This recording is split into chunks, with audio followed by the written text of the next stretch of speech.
আমার এটা ভাজা হয়ে গেছে। এবার এতে আমি জল ঢেলে দেব, মানে তরকারিগুলো ডুবে যাবে এরকমভাবে জল ঢেলে দেবো। খুব বেশি জল ঢালার দরকার নেই, ব্যাস। তারপরে দেখাচ্ছি আর কি করব। এবার ঢাকা দিয়ে দিচ্ছি। এখন আমি পটল দিয়ে রুটির একটা তরকারি করব। তার জন্য আমি 4টে পটল নিয়ে নিয়েছি আর আলু নেব। 4টে পটল আমি খোসা ছাড়িয়ে তারপরে দেখাচ্ছি। 4টে পটল আমি কেটে নিয়েছি আর একটা মাঝারি সাইজের সিদ্ধ আলু আর একটা বড় সাইজের সিদ্ধ আলু আমি এতে দেব। এবার আমি কড়াতে সর্ষের তেল দিয়ে দিচ্ছি। কড়া বসিয়ে দিয়েছি গ্যাস জেলে। এবার এতে সর্ষের তেল দিয়ে দিচ্ছি। 3 পলা মতো তেল এতে দিয়ে দিচ্ছি।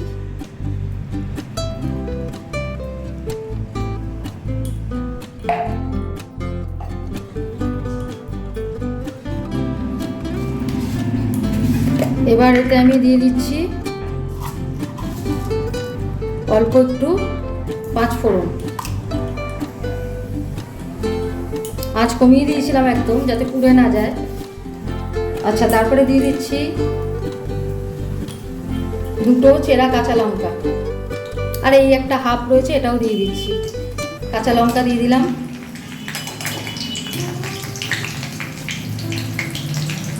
এবার আমি দিয়ে দিচ্ছি পটলগুলো।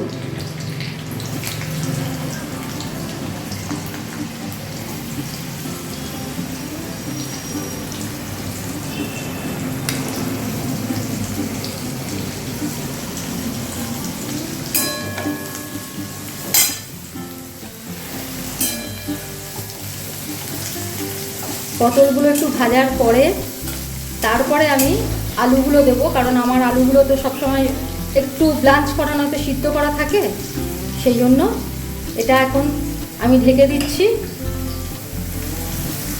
পটলগুলো একটু ভাজা হয়ে গেছে, এবার আমি আলুগুলো দিয়ে দিচ্ছি।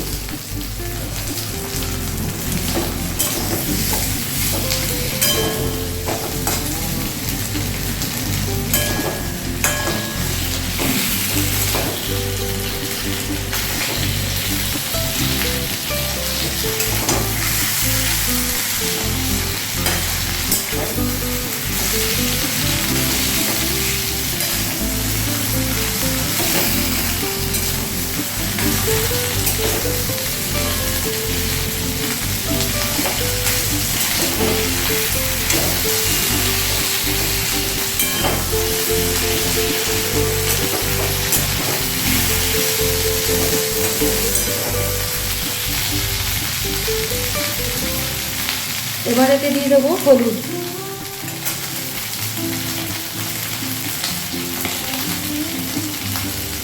ওয়ান 4 টিস্পুন হলুদ দিয়ে দিলাম।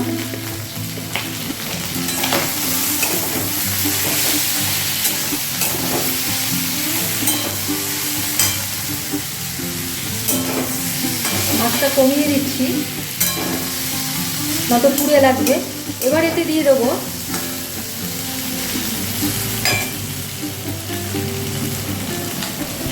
এক চামচ টমেটো বাটা।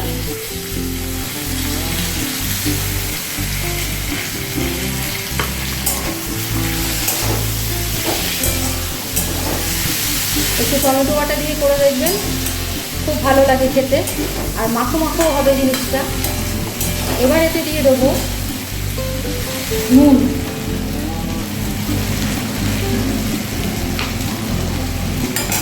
এবার এতে আন্দাজ মতো নুন দিয়ে দিচ্ছি, 1 চামচ নুন।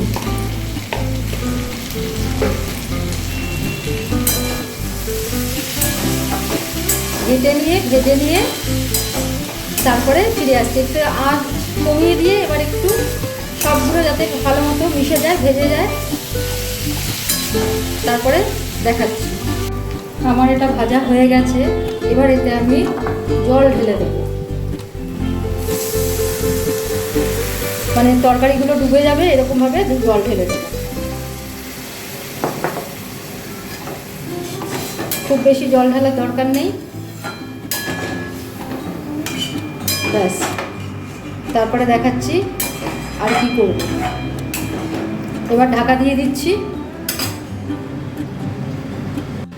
ঢাকা দিয়ে দিলাম, সিদ্ধ হয়ে যাক, ফিরে আসছি। ব্যাস, আমার আলু পটলের চচ্চড়ি বলবো রুটির জন্য হয়ে গেছে। এবার আমি এটা নামিয়ে নেব। একটু রসা রসা রাখলাম, কারণ রুটি দিয়ে একটু একদম ড্রাইটা খেতে একটু কষ্ট হয়।